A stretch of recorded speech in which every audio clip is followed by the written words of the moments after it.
এক ছিল অনেক দিনের কথা। দূরে এক জঙ্গলে থাকত এক দুষ্টু বানর।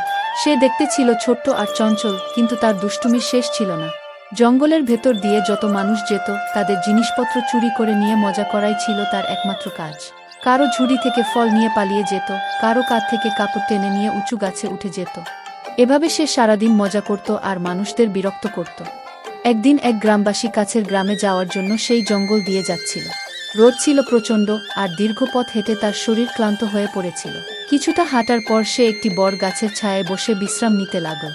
একটু পরেই ক্লান্তি থেকে তার চোখ লেগে গেল, আর সে গাছতলায় শুয়ে ঘুমিয়ে পড়ল।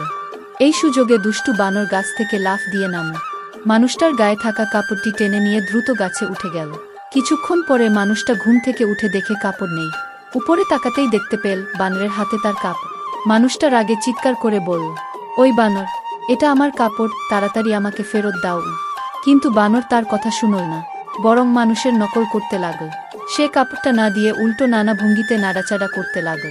মানুষটা এবার অনুনয় করে বলল, শোনো বানর, এই কাপড়টা আমার মায়ের দেওয়া। এটা আমার কাছে খুব প্রিয়, দয়া করে আমাকে ফিরিয়ে দাও। কিন্তু দুষ্টু বানর তখনও হাসাহাসি করছিল। সে কাপড়টা নিজের হাতে ঝুলিয়ে আরও উঁচুতে উঠে গেল। মানুষটা দুঃখে বসে পড়ল। ঠিক তখনই তার মনে পড়ল ছোটবেলার একটি শিক্ষা। তার মা প্রায় বলতেন, বানর সবসময় মানুষের নকল করে গি। মায়ের কথা মনে পড়তেই মানুষের মাথায় বুদ্ধি এলো। সে নিজের হাতে থাকা লাঠিটা জোরে ছুড়ে দিল মাটিতে। বানর একটু থমকালো, তারপর সঙ্গে সঙ্গে নকল করে সেও তার হাতে থাকা কাপড়টা ছুড়ে দিল নিচে। মানুষটা দ্রুত গিয়ে নিজের কাপড় তুলে নিল। আনন্দে সে হাসল, আর মনের ভেতর মায়ের প্রতি কৃতজ্ঞ হল।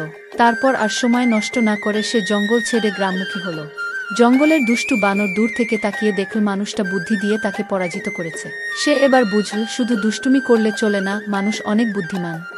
শিক্ষণীয় কথা, কোনো সমস্যায় পড়লে রাগ করে বা কাঁদতে নয়, বুদ্ধি খাটিয়ে কাজ করলে সমাধান অবশ্যই পাওয়া যায়।